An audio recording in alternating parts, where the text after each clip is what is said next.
তীর্থেতে বর্ণনা করা নাই। তো এই স্থানকে বলা হয় মহা প্রয়াগ।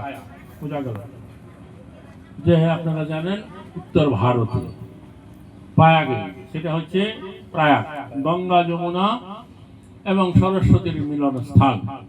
আর এখানে পঞ্চবেণী কেন 5টা নদীর মিলন স্থান। বোঝা গেল গঙ্গা যমুনা সরস্বতী তো আছে, আরো 2টা নদী আছে। বোঝা গেল এই জন্য এটাকে বলা হয় মহা প্রয়াগ পূর্বকালে। এইখানে মুনি ঋষিরা একত্রে মিলিত হয়ে অনেক যজ্ঞ এখানে সম্পাদন করেছিলেন।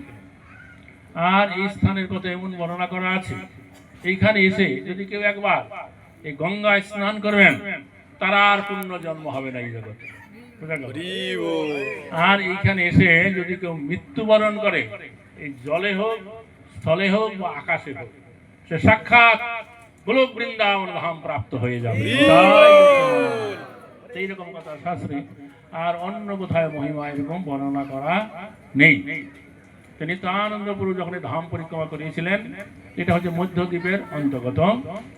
তো এইখানে মধ্যদ্বীপ ভ্রমণ করে তিনি এইখান দিয়ে গঙ্গা পার হয়ে কুলদ্বীপ শহর নবদ্বীপে প্রবেশ করেছিলেন। বোঝা গেল এখানে দাঁড়িয়ে তিনি এই স্থানের কথা বর্ণনা করলেন। বোঝা গেল তো তা আপনারা কেউ ভাববেন না যে এখানে যখন এরকম কথা আছে, এখানে জলে হোক, স্থলে হোক, অন্তরিক্ষে মানে আকাশে হোক, দেহ ত্যাগ করলেই গোলক বৃন্দাবন প্রাপ্ত হওয়া যাবে, তাহলে আমি এখানে মরে যাই, তাহলে কি হবে বুঝতে পারছেন? এখানে এমন একটা ঘটনা কিন্তু ঘটেছিল, সেটা 99-এ 8ই এপ্রিল, সেদিন আমি বাংলাদেশ যাচ্ছিলাম প্রথম। আমি শুনলাম যে ওই পাড়ার কোনো একটা মেয়ে, এই 16-17 বছরের মেয়ে, কিছু একটা খারাপ কাজ করছে, তার মা বাবা তাকে খুব বকাঝকা করেছে। তখন সেই মেয়েটা ভাবলো যে আমি এখানে গিয়ে এই গৌরাঙ্গ সেতুর উপরে উঠে ঝাঁপ দিয়ে এই গঙ্গায় পরে প্রাণ বিসর্জন দেব। বুঝতে পারলাম? তখন মেয়েটা এই বাড়ির থেকে বেরিয়ে একা একা এই নবদ্বীপ সেতুর উপরে উঠেছে। মেয়েটা শাড়ি ব্লাউজ পরা ছিল, বুঝতে পারছেন? তো ওপরে উঠে রেলিং এর ওই পাশে গিয়ে সে কি করেছে, গঙ্গায় লাফ দিয়েছে। মাথা উপরের দিকে আছে, পাটা নিচের দিকে, আঁকা বাঁকা হয়ে পড়েন।